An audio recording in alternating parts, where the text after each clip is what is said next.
Hello and welcome to the only podcast whose Valentine's Day flowers have already wilted away in their vase, or as we say it in Star Wars, they dried in Voss. I'm Luke. I'm Max. I'm Matt. And this is Force for Thought.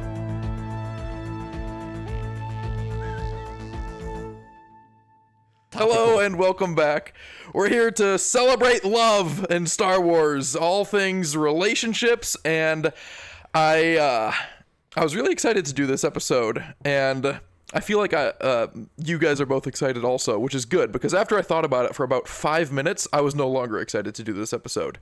The relationships in Star Wars are by and large shit.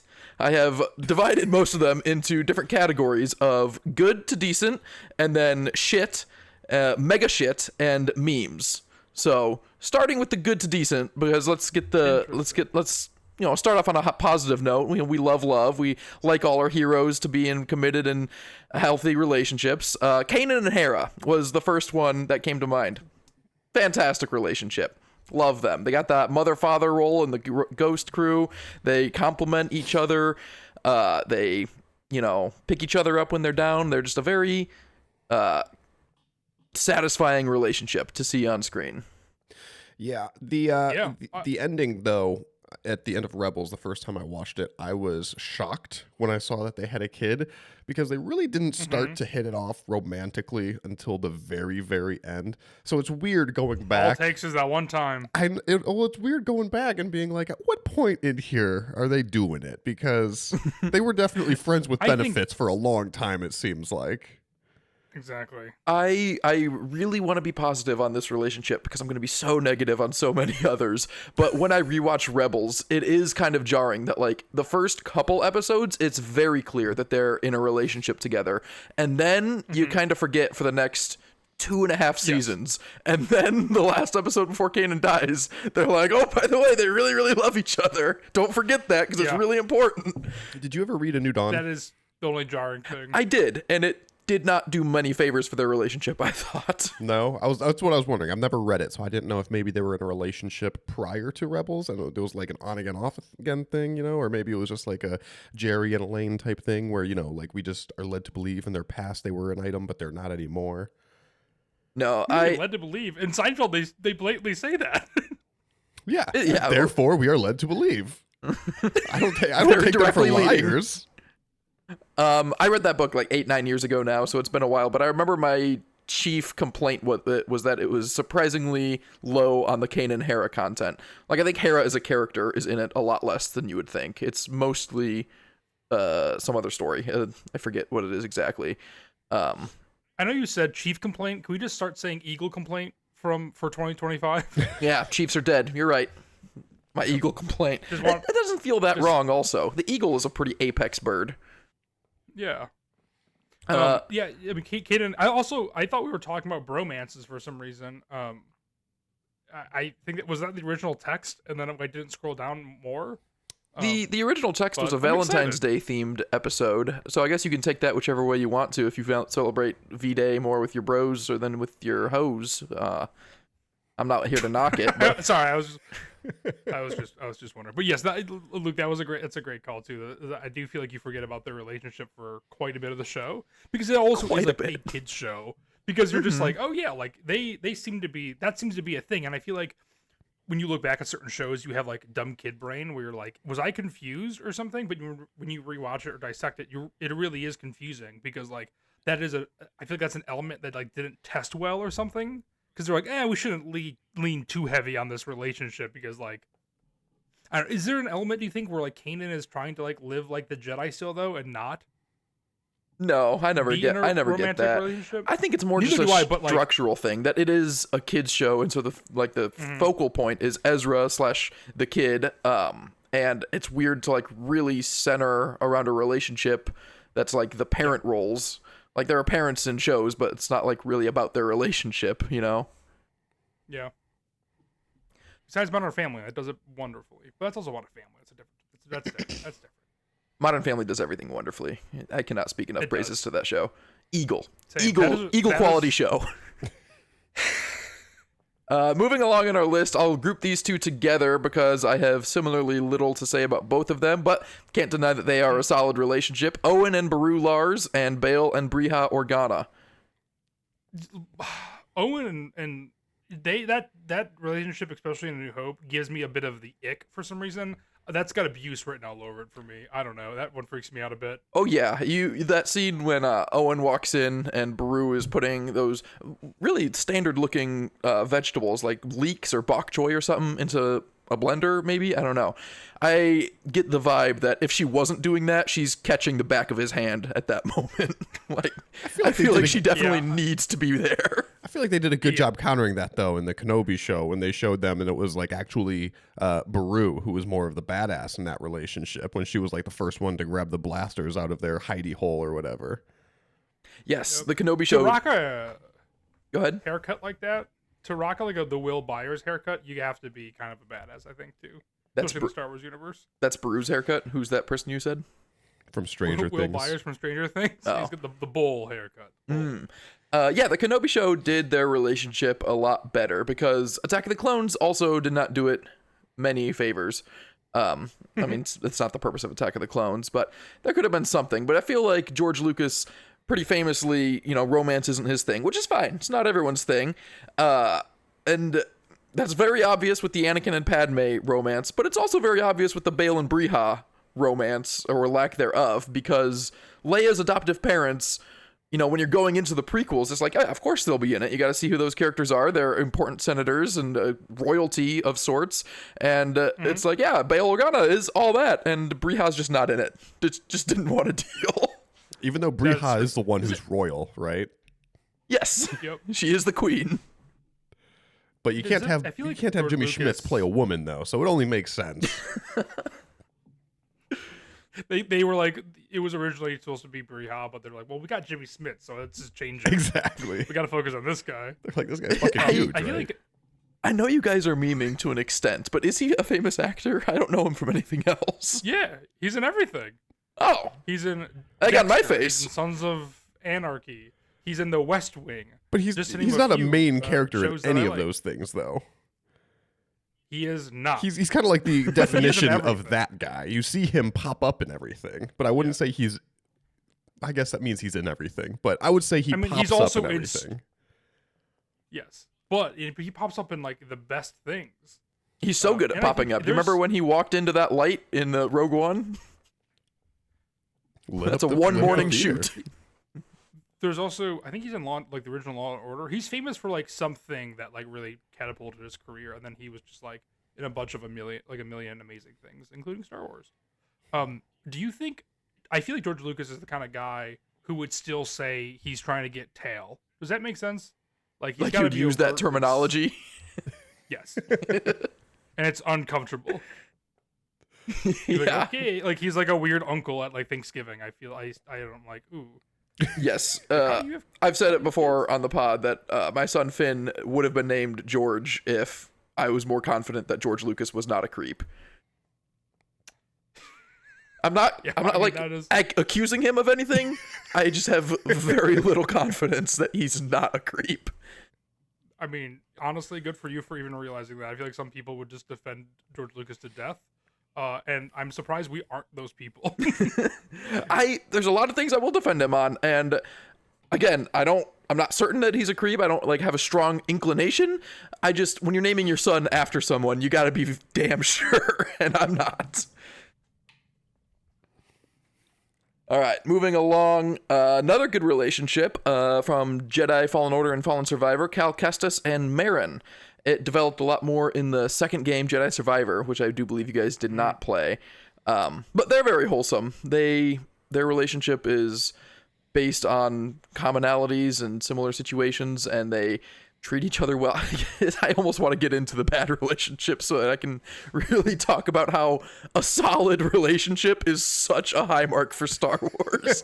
We're just laying the foundation. Yeah. Not having anything bad to say is a great thing to say in this episode.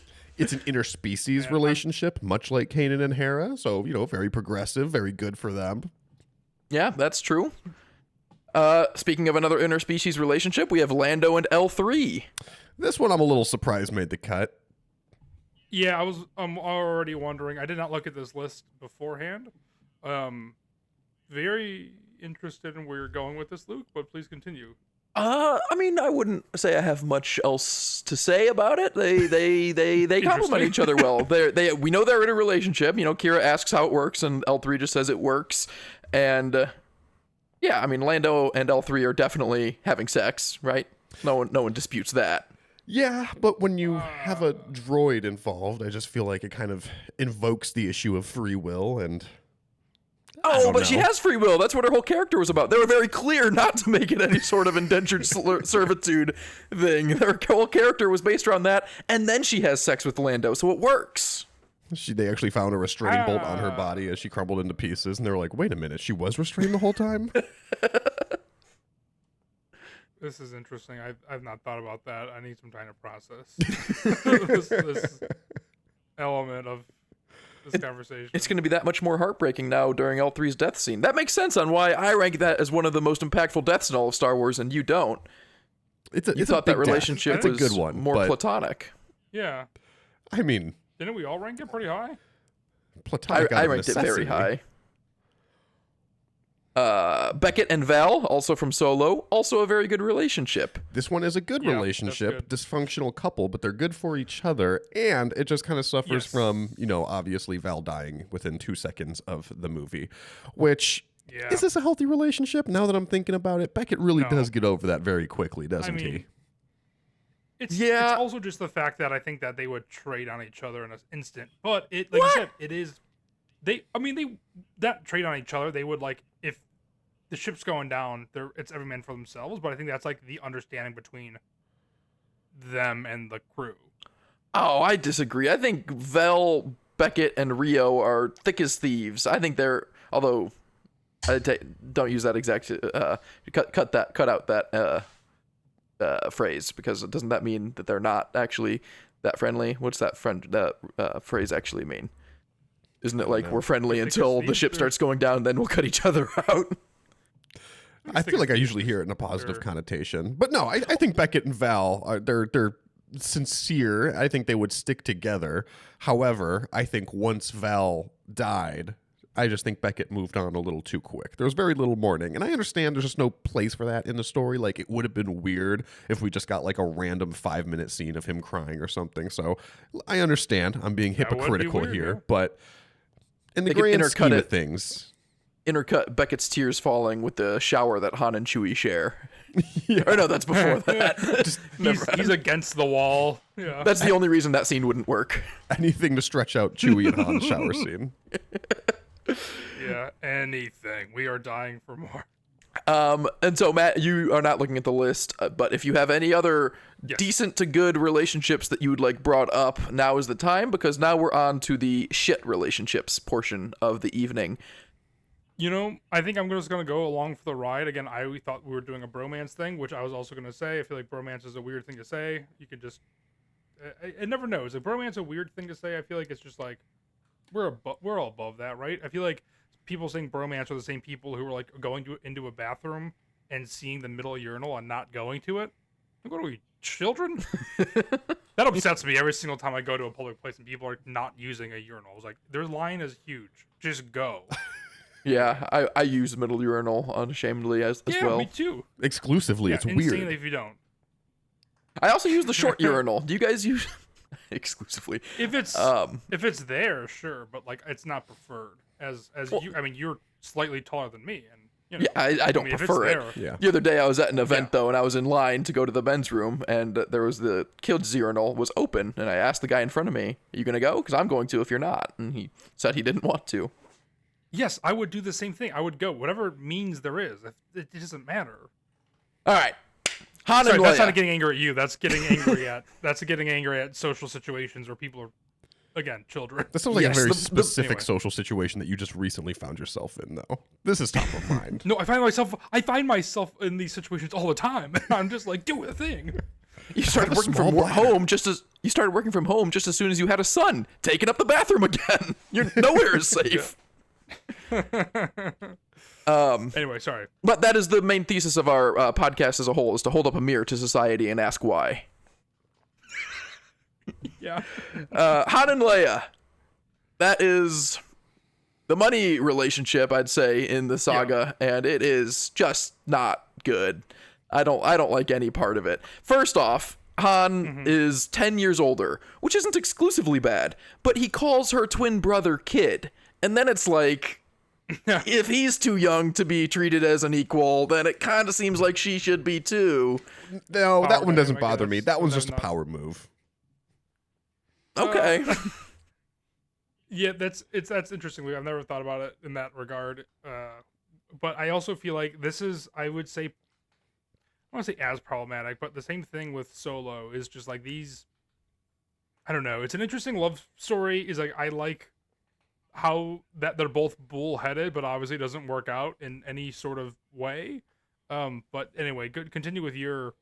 But that, I don't know. I mean, obviously, it's like I'm Stockholm syndrome into liking this relationship, but it obviously is like problematic if you're looking at it, I guess. Yeah, Stockholm Syndrome is a good thing to bring up. I would also bring up the implication from It's Always Sunny in Philadelphia, because that's what I think when I watch Empire Strikes Back, where, for those of you that are not familiar with It's Always Sunny in Philadelphia, I will paraphrase it into Star Wars when Leia and Han are in the asteroid in the space slug before they know, and she's out in the middle of nowhere with some dude she barely knows, and he starts approaching her in a dark corner, and what's she gonna do? Say no? Oh, I have nowhere else to go.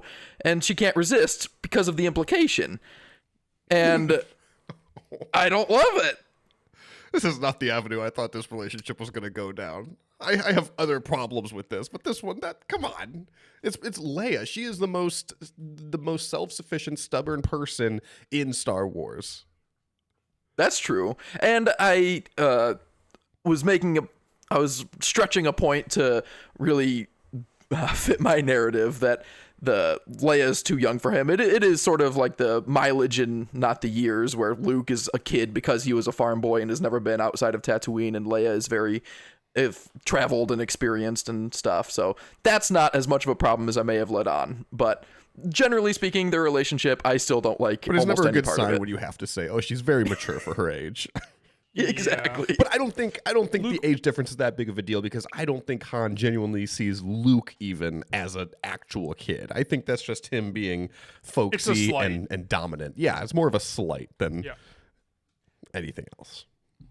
Luke, were you in debate in high school or anything? I was not. You'd be great at it. Obviously, for our listeners, I'm sure you already know by my personality, but I also was not. But I feel like it's so funny because, like, I feel like there's so many times on this podcast or in conversation in general where you're like, oh, like I bent this fact to be towards my point, where like I don't think I've ever done that in I've never thought about things in that regard. It blows my mind every single time you say it. I'm just like, I'm very much like, this is who I am. Like I have no fluff. Oh, I love misrepresenting data to fit my narrative. I was just about to say, Matt's just too pure of a person. Luke, you're just lying. Yeah, Luke, you'd be a great politician. Luke's just running around being like, guys, remember that time that Leia was art on the Falcon? And people are like, what? No. Max, you said you had something else that you wanted to bring up about Han and Leia's relationship. You don't like it for other reasons than I've presented? Yeah, well, yeah, just objectively it fails. I mean, like we see them later in life and they're separated. They divorced or didn't divorce. I don't know, which is maybe even worse. Like he just abandons her to go not even start a new career. He's just returning to his smuggling career. To go be a bum. Yeah.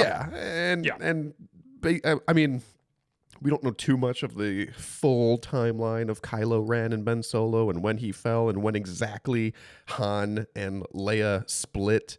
But, you know, it doesn't seem like it was that long ago. I'm guessing that Han and Leia started to split before Ben totally turned to the dark side. That was probably like the nail in the coffin that did it, where they were just like, all right, well, we really have no need to see each other anymore after that point. But before that, it seemed like there were cracks. Not too long ago on an episode, we were discussing I forget what book it was. I think it was one of the Aftermath books. And Han wasn't really in the picture in one of the books because he was out racing. Like, he was just doing his own thing. And it's like, your wife is going through a lot of stuff here, man. Like, you should definitely be present for this. You're racing?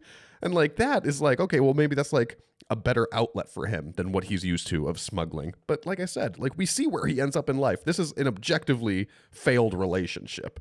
And I think it was rushed into. I think they were riding the moment a little too high because we know that they were married on Endor, which he thought they were about to be broken up minutes before that because he thought Luke was starting to make a play on Leia. And that's really my problem with it, is I feel like Han doesn't really want it to be with Leia. You know, I think he was more pushed into it when he thought that Luke was making a play. And then he was just kind of like fear of missing out, basically. You know, he was like, oh man, I really feel like I could have had that. And then he was like, oh no, we're siblings, so she's all yours. And he's like, okay, great. And then they got married immediately. And then he was just like, oh, we really have nothing in common, do we? They have nothing in common, and Han is just not built for marriage, which props to the writers of the sequel era that they recognized that, because that is not a very easy decision to make, especially when they're making so many decisions around their surrounding characters and their character developments in the off-season, I'll say. But for them to just look at what was presented and be like, there is no way that this relationship would actually work long-term. But that's absolutely true. That's a good point, Maxwell.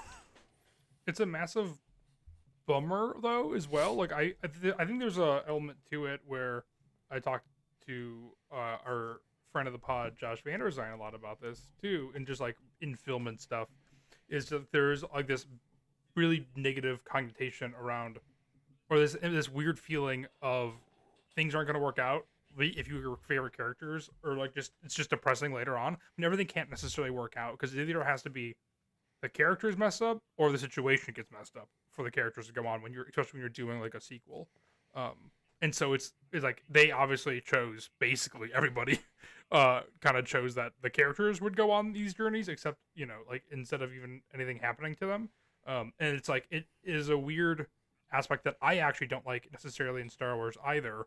Again, I like Last Jedi, I like Force Awakens and stuff too, but there's that element that it bums me out. The fact that it's like, oh, Star Wars is basically for nothing. Like in the original trilogy, like things were not learned as we are led to believe. Like we end on a celebration at Endor, and I love it. It's like, oh, it ended happy, right? But it's like, yeah, life takes back over, and the new story starts, and things get sucky again. And that element of Star Wars, or that element of storytelling, really bums me out. Like I think I've said this before too. But like the show Gilmore Girls is like I like Gilmore Girls. A lot of people like that show. Have you guys watched it all the way through or watched it at all? Is that the one with Betty White? I always get confused. That's Golden Girls. Golden Girls.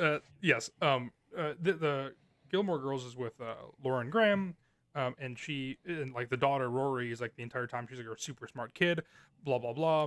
And then like the whole story, she's just like basically wants to go to college and become successful.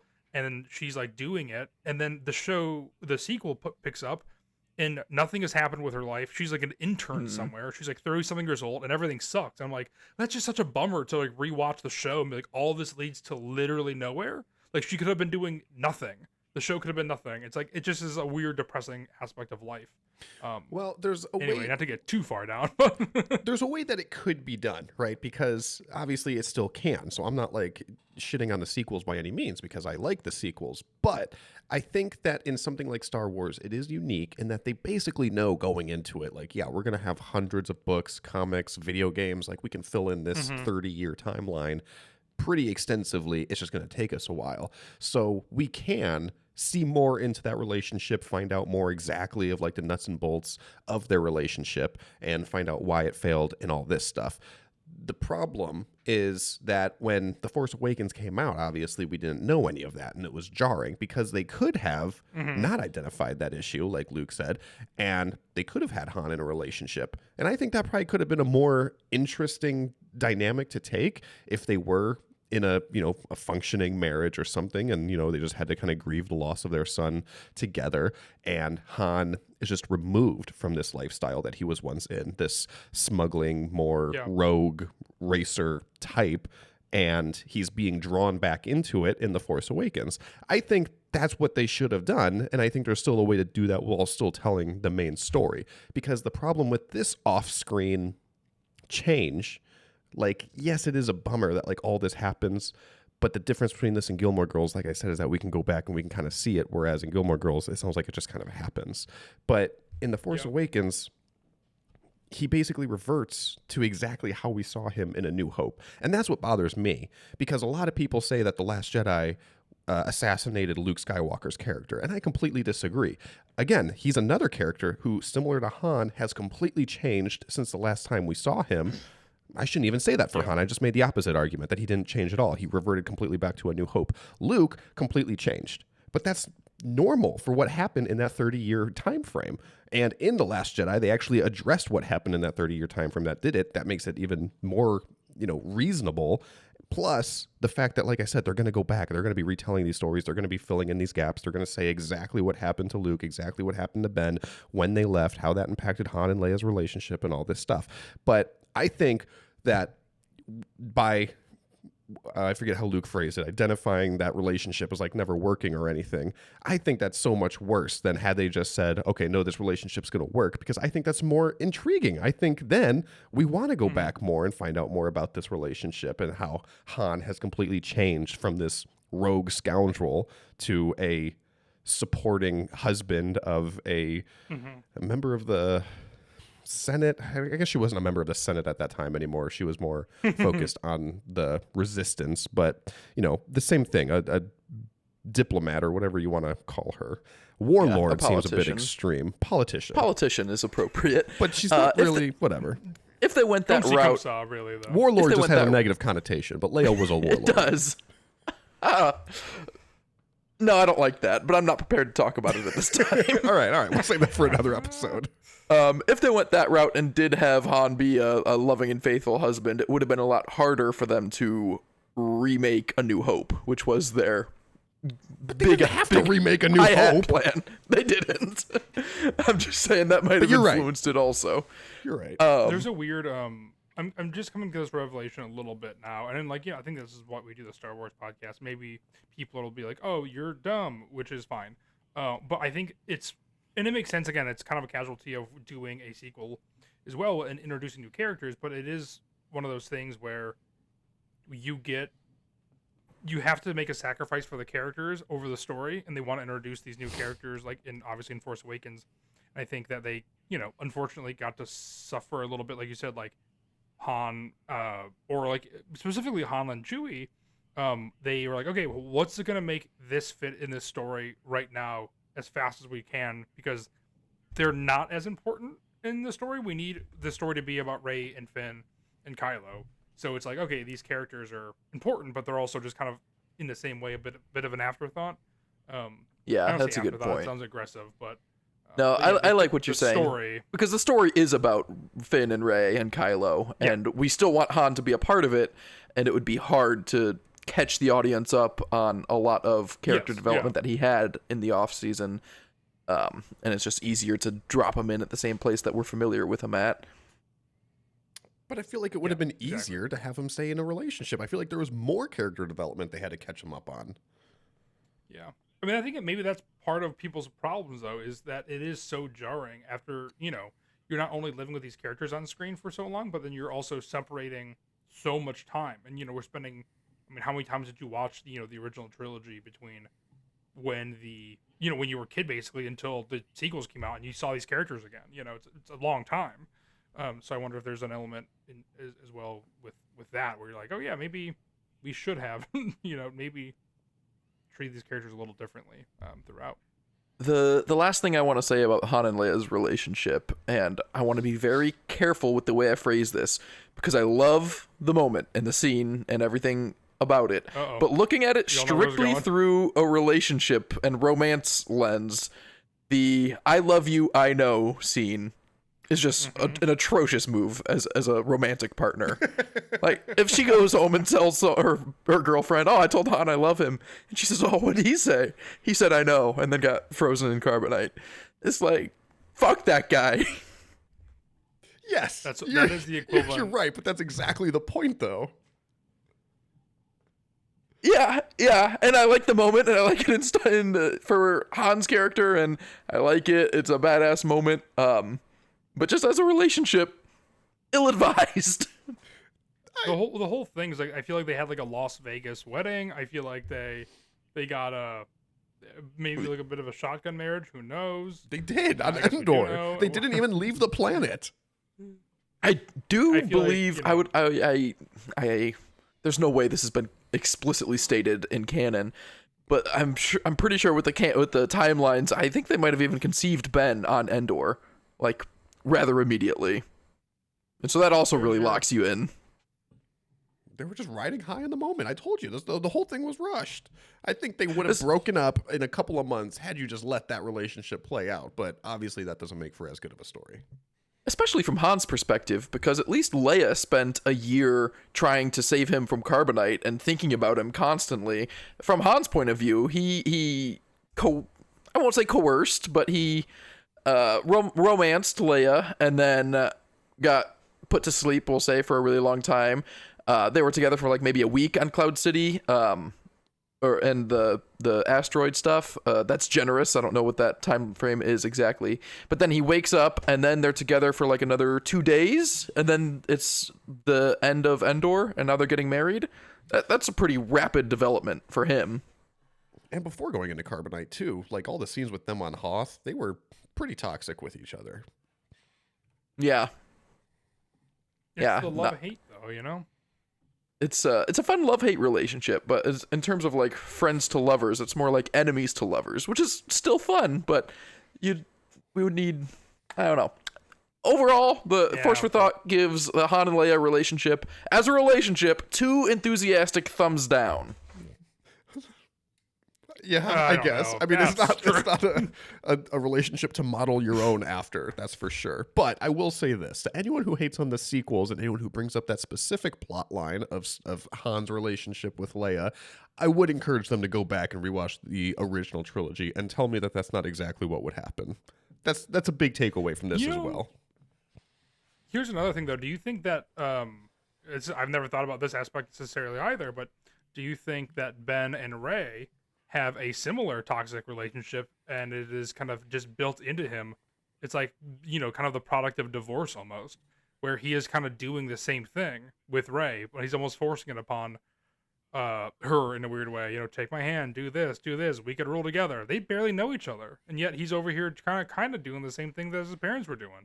Okay, let's get into Kylo and Rey, because I didn't know, I put this in the shit relationship category as opposed to mega shit, because it's not terrible, and it's also not that romantic. I find it rather platonic at times, mostly in episode 8. I don't think when he's asking her to join him that he's asking her to like be his wife and, you know, rule as the queen to his king, more like a partnership kind of thing.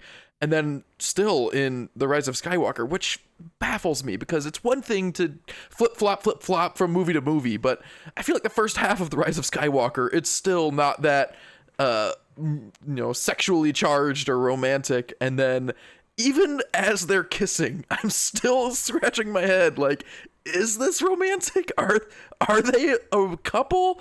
I know the Reylo community is very alive and well, and there are people that will say yes, but I don't know. Well, you can it's make me insanely confusing. You can make me public enemy 1 for the Reylo community, but no, they're not a thing. I think at the very end of The Rise of Skywalker, what you're seeing, although yes, it is the end of Ben Solo's life and therefore the end of the relationship, it was really just the very beginning of the relationship, because I don't think it really counts until Kylo Ren becomes Ben, because of what you said, where I feel like when he's Kylo Ren, he's not even thinking about that. Like, none of that's even on his radar. You know, like, he's too focused, or he's too clouded by the dark side, you know, and trying to seize power and become Supreme Chancellor or Supreme Leader himself, and all of those things.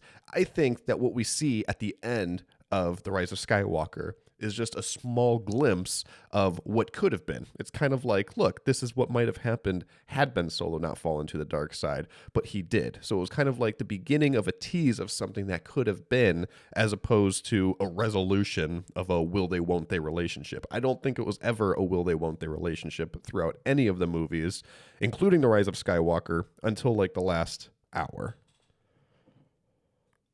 Yeah, I agree. I think that was very well said.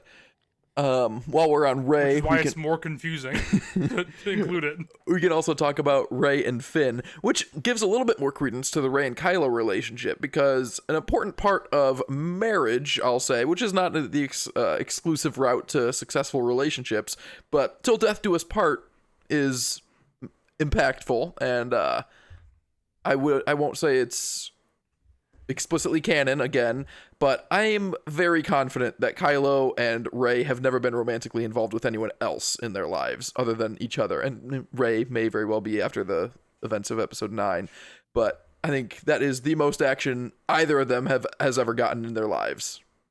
And again, with a body like that, I thing. disagree on Kylo Ren's side. There's no way. Sorry, Matt, what'd you say? With a body like his, there's no way that's true. Before, no way he's before turning to the dark around. side?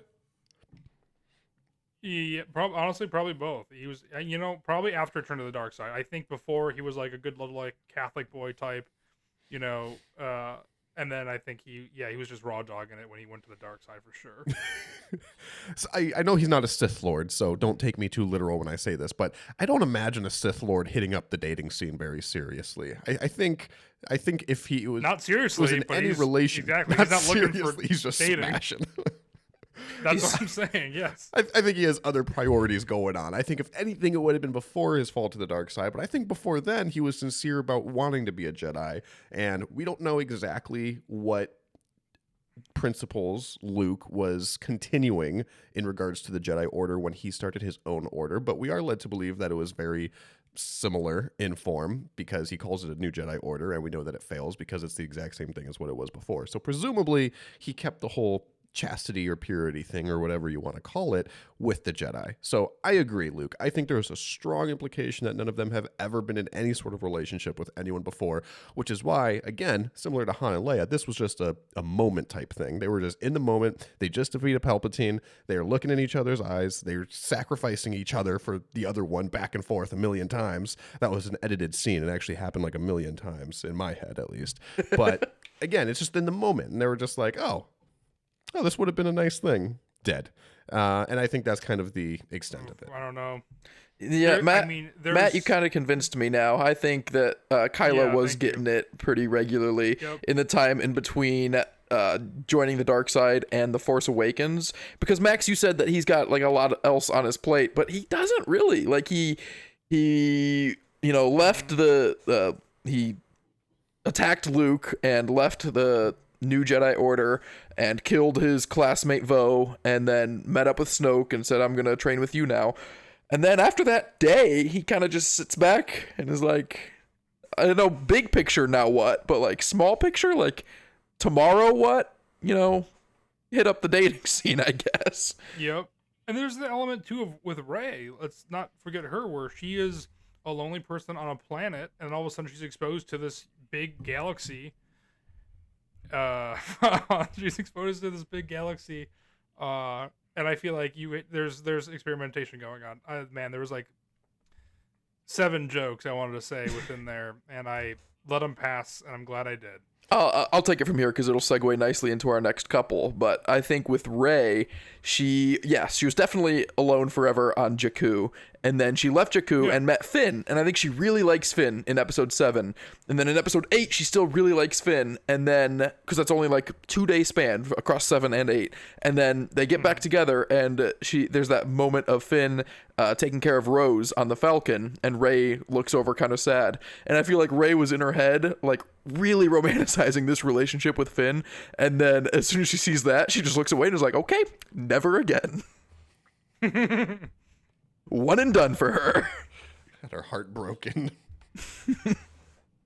But that brings us to Finn and Rose, which is also similar to Rey and Kylo in a sense that I never found it romantic at all until they kiss. Not similar. Yeah. Not similar, in my opinion, enough, though, because I feel like at the end of The Rise of Skywalker, when Rey and Kylo kissed, it was at least, again, in the moment, they were both into it. I feel like even between Finn and Rose, Finn was like, his body language alone, right? I don't know. This ain't it. I don't think that was a two-way connection. I think one party really wanted that to work. Yeah, it is awkward every single time you watch that movie, and it's like, even though I like Rise of Skywalker, I'm an apologist. I just enjoy it for what it is. It's like, to me, a fun adventure movie, if nothing else. But those moments take you out of it so hardcore, and I feel like there was some sort of pressure they wanted to put on, or like behind the scenes, or wanted to make things work, and it just did not work. It does not work.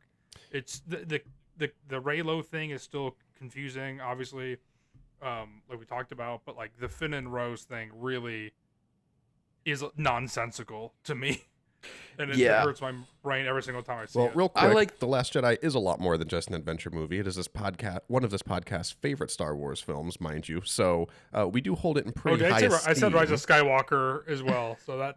All right, that's fair. Rise of Skywalker, not so much. But I do like The Last Jedi, and I will defend it. And I will defend that moment because that doesn't necessarily need to be a romantic kiss. It can be this one-sided. But it comes off as it. But, well, I mean, anytime you can, whatever. It fits the moment, it's not though. It's not just anytime. What her storyline is when she's like, look, we're not going to fight we're not going to destroy what we hate, but by saving what we love. And then she kisses him, and it like kind of seals the deal, right? Because she's just like, that's you. Like I love you. And that doesn't need to be a romantic love, right? It could be like a brotherly love. It could be like a friendly love. Obviously, it implies a lot more, but I don't mind that. Max, no one is more supportive of platonically kissing your homies than I am. But when you say such something like saving what we love while looking them in the eyes and then kissing them, the combination of those two things makes it way too romantic for where they were at in their relationship. It's one thing to kiss them and it's one thing to say you love them, but you can't do both and then kind of almost die. Like, yeah, that's true. I think what would have made it better is if she did die, right? Because I think then it would have like made more sense. Because afterwards, the fact that she lived, you see him like kind of tending to her a little bit, you do kind of get the impression of like, oh, okay, so I guess they are going to be a thing, when it shouldn't be, and it never should have been. And I feel like The Rise of Skywalker did do that right, when they were like, no, we're not going to go down that rabbit hole because that's not like a story that we're continuing. Like that story ended, like Rose made her point, and that's the end of it. We're done. Some people complain that Rose was sidelined in The Rise of Skywalker. I do not have that problem with that movie. I complained about that. I think that was, if anything, a pro for that movie. But I agree, or that brings up another point, that Star Wars, surprisingly, because it's so expansive and it's been, so many years and so many different creators, they never are chill with having two people be a couple and just having them be a couple. Like, it's always got to be the center point of the story or a problem, a situationship. Like, they could have just, like, Finn and Rose could have been a regular happy couple, and that's fine. Like, it didn't have to be so dramatic. And there's rarely an example in all of Star Wars. Like, going back to even the ones that I said were good, like Cal and Marin, Bail and Breha, Owen and Beru were the only ones that really fit that quality for me, where it's like they are a couple and they're also characters doing their own thing. Like, they're not defined by their relationship, and it's not the problem or the plot line with their characters. I put on this list that we made on this Google Drive, Jana on here as well. I said Finn and Rose / Jana, not because I think Finn and Jana had a real relationship, but because I feel like Finn and Jana had just as much a real relationship as Finn and Rose. I could see that. That's interesting. Go ahead, Matt. Not to get too far away from it, and this has nothing to do with anything we're talking about. I'm sorry for derailing, but I feel like we're all used to it at this point. But a fun fact about me is when anytime anybody says the word expansive, as you did, I just see a hillbilly trying to say expensive every single time. And now we do too. So thank you. It's pretty expansive. You can't not hear it. And now, all of our listeners, you're ruining society. You are the mirror that we hold up, and this is what's awful with everyone. Sorry, go on. All right, yeah, Finn and Jana, I would not have put this on the list. If you have more to say, I think that is a far less legitimate relationship than Finn and Rose, even at their worst. Like, they're not a couple. They're just some people that kind of enjoy spending time together. like Rose and Finn. Like, you could have been went through a lot. About they shared Rose. A moment. The only thing missing was a platonic kiss. Honestly, I think you could do her and Lando as well. I think he was like, let's find your daddy. Also, I could be that for you. Yikes. Anakin and Padme. They are another big scale couple that is also a horrible relationship. I don't want to get into a Boy Who Cried Wolf situation, so I'll kind of gloss over their age gap and the ages they were when they met each other. So I'll just start an Attack of the Clones. Like I said during our book episode a few weeks ago, the Padme books do make their relationship more legitimate in my mind. That it added to it and made it more wholesome, I thought. So I like it more for that. But also, when she professes her love to him in the Petronaki arena, did I say that right? Petraki? The Geonosian arena. It gives the vibe of more, I'm gonna die, so I'd rather make out right now, than I'm gonna die, so I'm gonna tell you that I actually have a deep-seated love for you. Like, you know what I mean? You guys get that vibe? No, because I feel like if they had more of a Han and Leia relationship up to that point where you're like, wow, these two really hate each other, and then they confess their love, you're kind of like, oh, okay, this is one of those relationships. But I feel like they had like flirtatious moments leading up to that one. That's interesting, and I'm glad you used that word flirtatious, because I don't think they had flirtatious moments. I think they had untimely, deeply romantic moments. Like, there's 50 flirtatious moments that should come before a moment as sexually charged as all of their time on Naboo. No. Having a little romp in the flowers and pretending to fall off a animal or whatever, that's flirtatious. That's not overtly romantic. Cutting up a pear with the Force and then feeding it to her with the Force. He's on the complete opposite side of the table. That is flirtatious. That little fireside chat that they have when Padme's wearing her booby dress, that is a deeply romantic scene. They actually CG'd her into a D cup. Did you know that? No, they did not. Okay. That dress, that dress gives the impression that was doing wonders for Padme's boobs. George was asking questions in the editing room. He was like, is there anything we can do? He's just back there blowing up a balloon bigger and bigger. And John Knowles like, I'll tell you when to stop.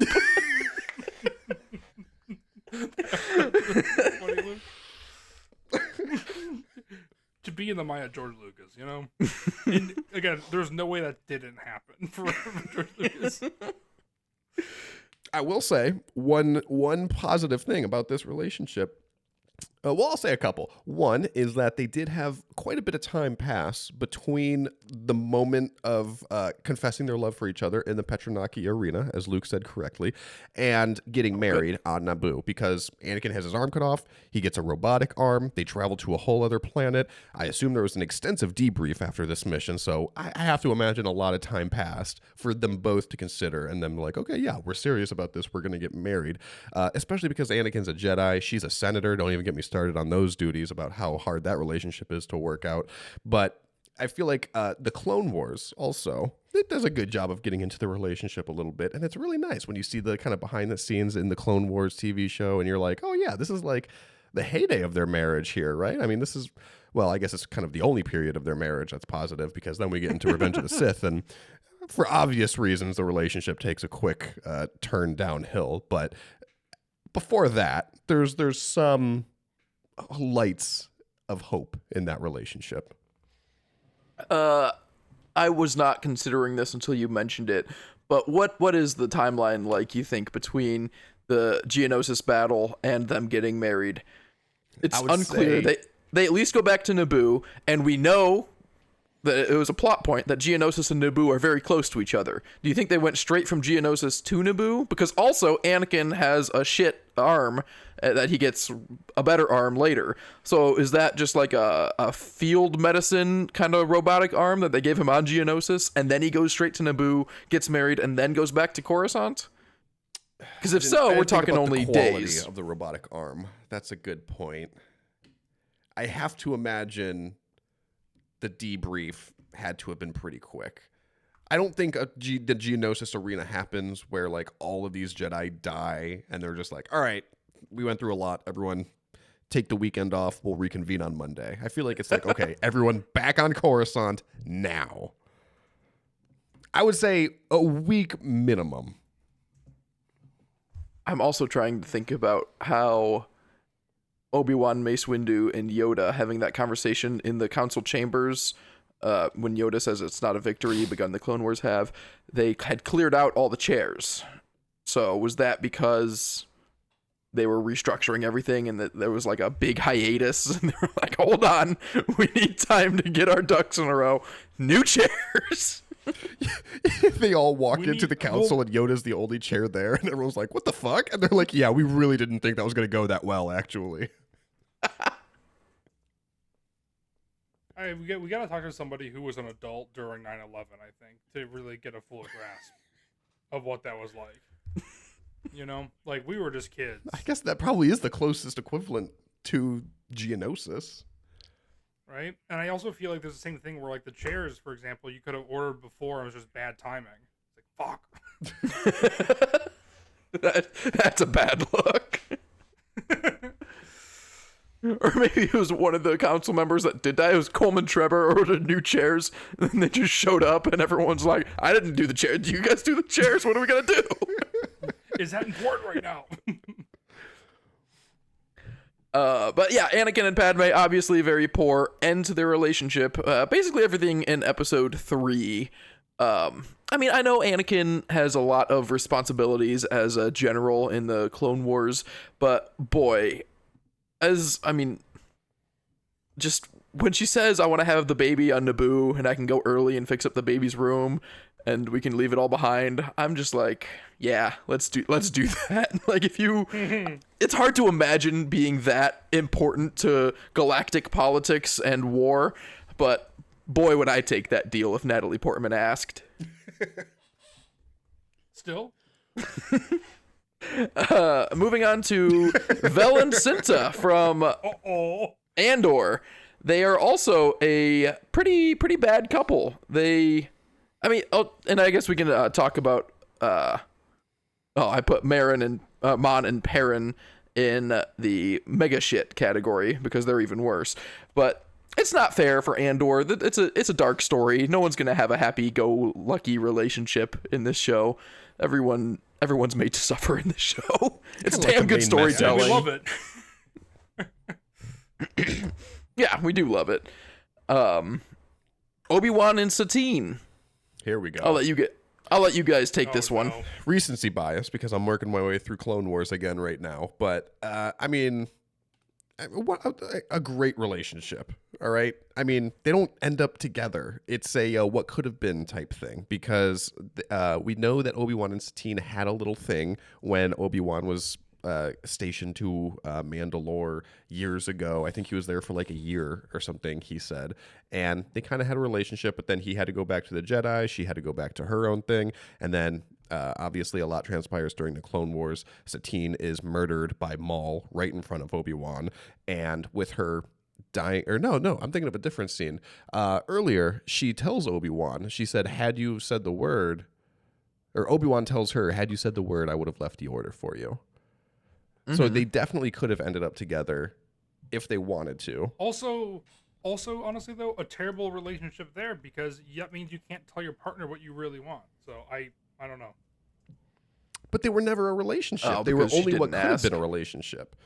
They were in the pre-relationship phase of like, will we, won't we? The real will we, won't we. That's a cop-out though, to be like, oh, if you would have asked me, I would have done that. It's like, well, communicate. If you would have asked me to get you a soda, I would have got you one. But you know what? You don't need to ask me to get you a soda because I'll get you one for you. You know, you don't need to ask. But that's that would be. This is not getting someone a soda. This would be so toxic if you were like just talking to this guy and he was like, "Hey, just so you know, I quit my job so that we can be together." It's like, oh fuck, dude, no, talk to me about this first, man. But isn't it worse for it to be like you had to make the first move to ask me that then I would leave?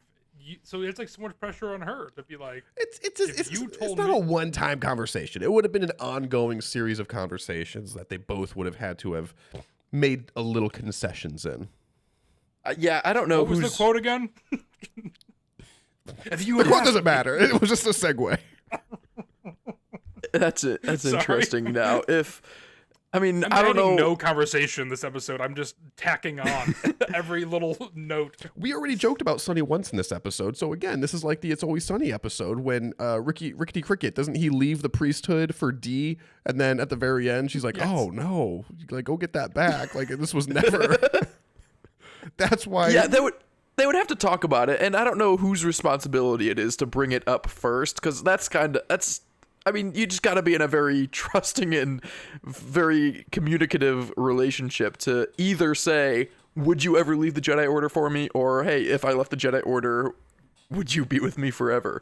Like, those are both very huge questions that you got to basically just ask at the same time, I guess. I don't know. Yeah. Great people. It would have been a great relationship, only in the shit category here, because it never got to that point. It could have, but due to miscommunications on both sides, we'll say, it never developed. How do you feel about me being an Olympic basketball player? I was so close, I just didn't do it. We don't know if there was miscommunications on Satine's side. Maybe Obi-Wan said that to her, and she was like, wow, thank God I never asked, because I don't want that at all. No, when it comes up, it's very mutual. I do like everything you're saying about what could have been, because it's also like Obi-Wan and Satine's characterization. They could have used a lot more of each other. Like Obi-Wan could have been more of a pacifist during the Clone Wars, and that was the whole what the Jedi did wrong and everything. And Satine could have been a lot less of a pacifist when her planet was going to war and she was just kind of ignoring it. And so that was all very poetic, and I like that element. But yeah, as a relationship, you can't deny that it is failed and kind of cautionary tale more than anything to aspire to. Failure to get off the launching pad. I mean, it didn't fail after getting started. It just failed to get started. That's true. Because to be clear, Maul kills Satine because she is the Duchess of Mandalore, not because she is Obi-Wan's girlfriend. Like, I think that was icing on the cake. I think he did know that they had feelings for each other, but he was going to kill her anyway. Like, that's not why she got killed, right? That's a good point. Yeah. Yeah, I think she was probably dead either way, but I think he definitely did it in front of him on purpose. Right, because, like, Padme got killed because she was with Anakin, and that's the only reason why. But that's not the same here. Yeah, but what a bonus for Maul. Oh, we're going to have to do a whole episode on the circumstances of Padme's death. Oh, I guess if you want more time to prepare, I won't push it. But no matter how you cut it, she's dead because she was in a relationship with him. But not whether it's because of reason A, B, or C, they all stem from the same river. Well, I would need more time to prepare. I'm not ready for this conversation. All right.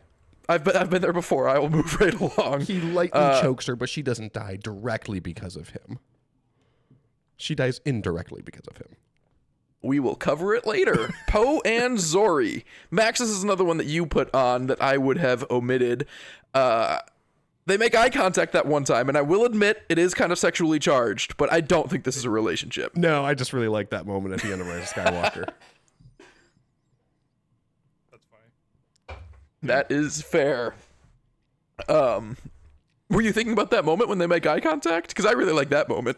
Yeah, when he's like, so you wanna? And she's like, no. He's like, okay, I respect that. That's a man who understands consent there. No, I mean when they actually make eye contact on Kijimi, and she says that she's getting out, and she asks him if he wants to come with her, and he says no, and it's like really heartbreaking. Oh. No, I'm talking about the part at the end of the movie, that little comedic beat. That's what I'm referring to. No, the part where she lifts her eyes, I'm pretty sure that's just because they paid, what's her name, Kerry Washington, a lot of money, and they were like, we just need to see you at some point. We gotta show her. No, that was absolutely... Kijimi, that's what I'm into. I can workshop that. That was definitely worth paying Kerry Washington. That scene is one of the better scenes in The Rise of Skywalker. I really like that moment. Ezra and Sabine. This is more Ahsoka series thing than Rebels, because they do tease like Ezra has a crush on Sabine a lot in the first season, maybe even the second, and then it kind of dries up and it's not really a point. And then I was surprised they brought it back, although did they bring it back in Ahsoka? Because like Sabine definitely wants to go get Ezra and she cares for him deeply, but it's never really romantic, is it? Sorry, can we go back real quick to Zori Bliss? This is something I've never said out loud about Star Wars, but I'm just going to say it right now. And I just had a great setup, Luke. But I feel like if I don't say it now, I'm going to forget. Is that that moment when Zori Bliss shows her eyes to Poe? It's a weird moment to me because I feel like, and I could be wrong, and I'm probably wrong, but it feels like natural with a beat. But to me, it feels like for some reason they were like, what other Carrie Fisher movies can we reference in honor of her? And at the end of the Blues Brothers, which she is in, she's a love interest in the Blues Brothers.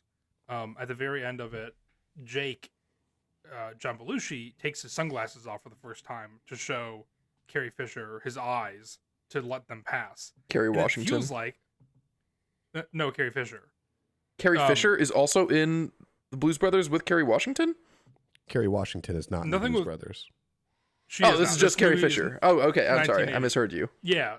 And so John Belushi takes his sunglasses off in front of Carrie Fisher because she's a love interest, and I feel like that's the same exact beat that happens in this movie as well when she like shows him her eyes, and I'm just like, are they just trying to pull every reference from any sort of Carrie Fisher movie?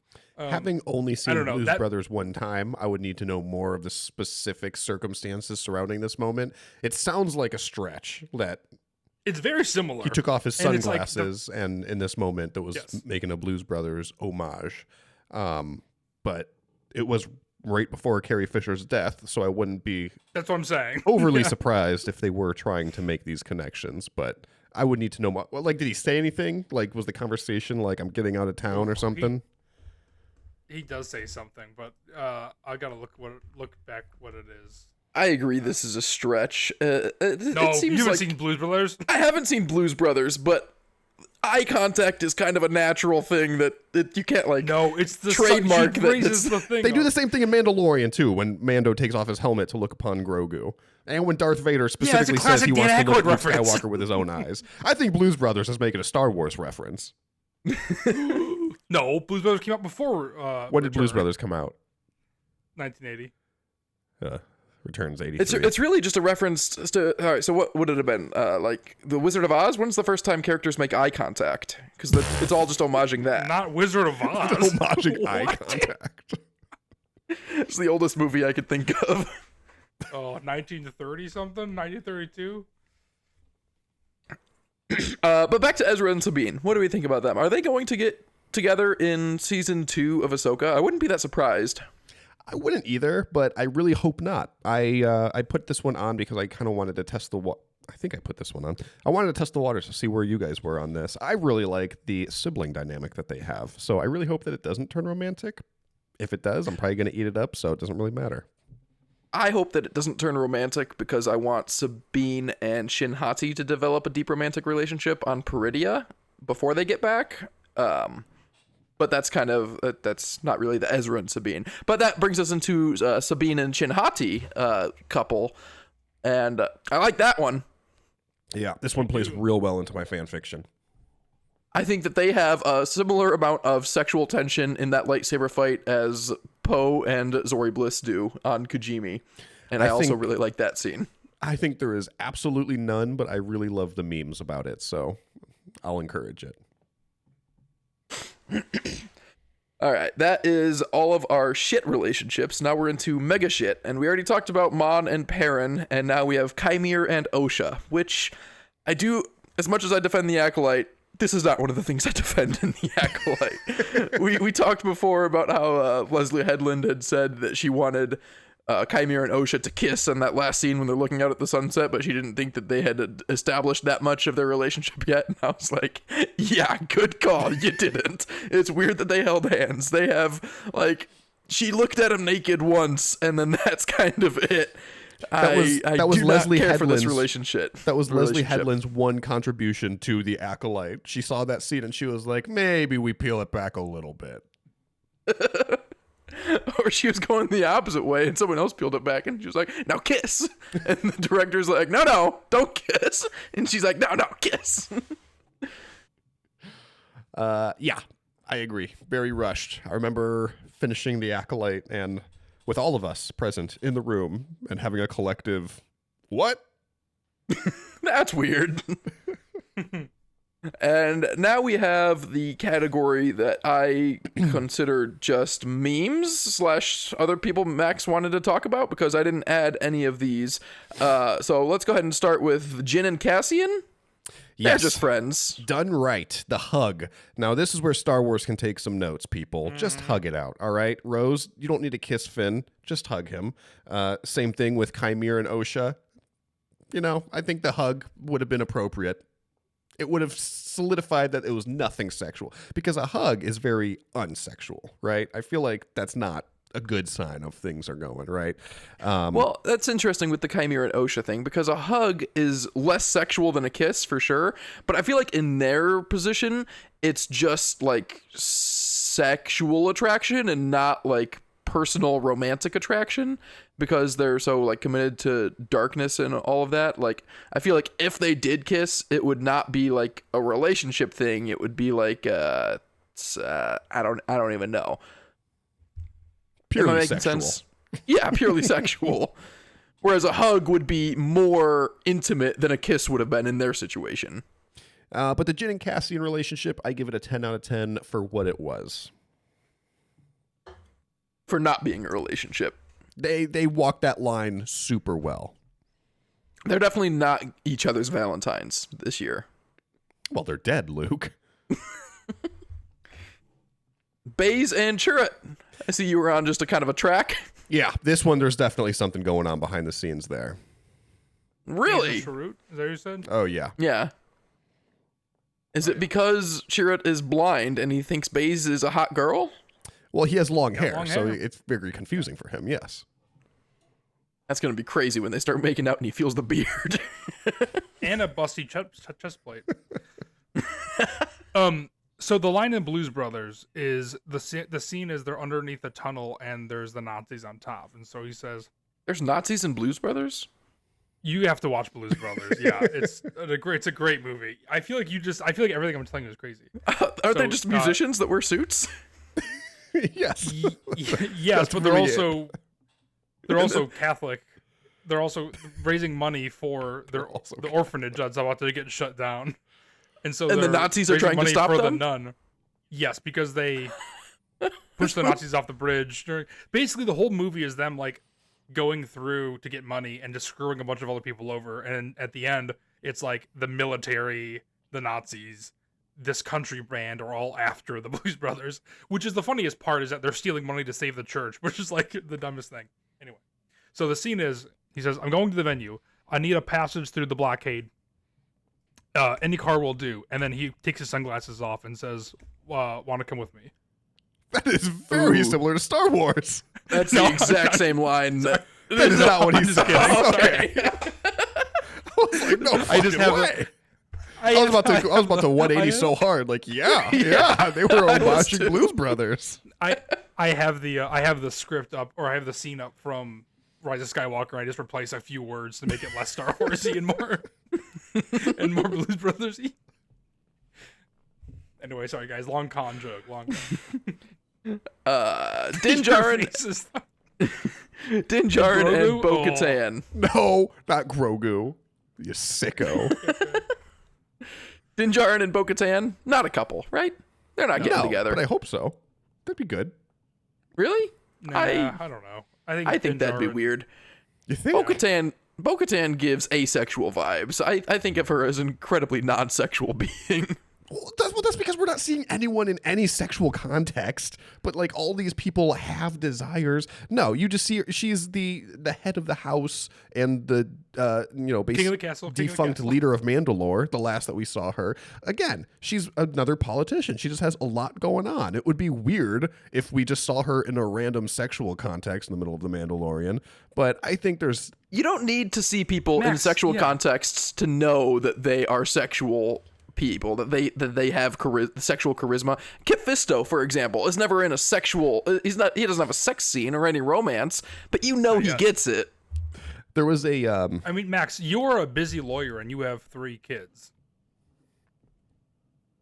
Go on. You're busy. That's all. There was a scene in The Glass Abyss, the Mace Windu book that I just read, where Kit Fisto walks into the room and he has a line of dialogue, but in the audiobook, it is not a Jamaican accent. You cowards. I was very disappointed.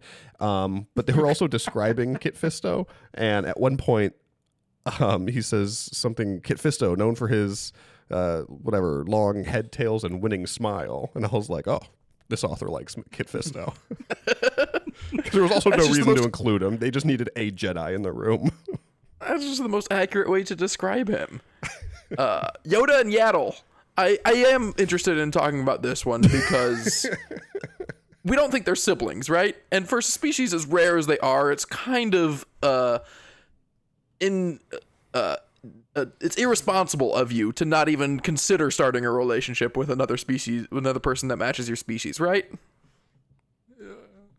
I'm just saying, I think we know Grogu's parents. They're both hundreds and hundreds of years old. I'm not saying that they were like making out at 900 after these council sessions in Phantom Menace, but back in their youth, in their 100s maybe. And then last on our list sorry, Matt. Yeah, it's not worth saying. Last on our list, and regrettably in the meme section, because I do think it's a little bit more legitimate than most of these, is Tech and Fee from the Bad Batch. Max, you were really on board with their relationship, and Matt and I were not, and I'm still not. But now they're making this book that we talked about last week, and it takes place in between seasons 1 and 2 because Tech is in it and Crosshair's not. And they're on a mission with Fee, or from Fee. It's a great cover. So I did not pick up on that. While I don't think that there is much of a relationship right there right now, I would not be surprised if it developed in this book and we learned more about them. Is Fee in season 1? Fee doesn't come in until season 2. Well, maybe it's in the beginning of season 2 then. It's sometime when Tech is alive and Fee is in the picture. Oh, Fee's definitely middle in the of season picture? 2. Okay, Yeah. maybe she comes in the picture at the end of 1 then. For some reason, I only picture her as a season 2 character. It doesn't have to be before season 2. It could be in the middle of season 2. Yeah, I'm using my phone right now as a camera, so I can't pull up the receipts, but I'm fairly certain that I won this argument that Tech and Fee were definitely a thing when I posted the clip on social media of us litigating the issue. I feel like the comments were overwhelmingly on my side. Yes, and as we know, social media is the end-all be-all. Intellectuals. If we can't trust social media, then we're just cooked. We got to just steer into it. That's all the relationships we wanted to bring up today. Does anyone have any force for thought to leave us with? I do. A quick and it one has because to be we're done in 6 minutes because Luke has a heart out. I know. I was just about to say I'll do a quick one real quick because we were watching Attack of the Clones the other day, and they were boarding the gunships in the Patronaki Arena to fly away, and the Jedi were boarding the ships, and on one gunship had Yoda on it, and then Mace Windu jumped on, and Ki-Adi-Mundi, and Kit Fisto. That is a stacked gunship right there. I don't know who all caught who was boarding what ship, but I'm pretty sure Count Dooku was still on his overlook the entire time. If he just saw that and he was like, hey, that ship, everyone go for that one ship, and they killed it, because we see many ships blow up in that scene. That could have ended the entire Clone Wars right there. Could you imagine what the Clone Wars would have been without those 4 characters? I mean, losing Ki-Adi-Mundi obviously is addition by subtraction, but Kit Fisto, Mace Windu, and Yoda. Yeah, they'd have been screwed. I wonder if the clones on the other ships were like, no, one of you come with us. Oh, they're begging for main characters, yeah. Ironically, the clones were on Anakin's and Obi-Wan's ship. They were like, oh, good, we're definitely safe. And then Padme falls off, and they're like, that's fine. We still got Obi-Wan and Anakin. And then they jump off, and they're like, oh, we're flying away now? And immediately blow up. I'm not certain that it's true. I know there's some stuff with the U.S. government that's like this, but the 2 people in the Coca-Cola industry that know the Coca-Cola recipe aren't allowed to fly together. That's just the Coca-Cola industry. This is the entire Jedi Order that you're putting on that one plane. Let's be a little bit more responsible here. Same thing with the secret to Tab Cola. Yeah, this is like the people who know the secrets to Coke, Pepsi, and Tab all in one plane. You need to have a contingency in place. Irresponsible. That is a good force for thought. Thank you for sticking with us. I know this is a long one over a relatively innocuous topic, but it's Valentine's Day. Let's celebrate. I am off to plan my own Valentine's Day with my wife, who was displeased at how much effort I was putting into our Valentine's Day podcast episode relative to the amount of effort I was putting into my IRL Valentine's Day plans. So I'm going to do it up big, and thanks for listening, and we'll see you next week. See you, Sammy.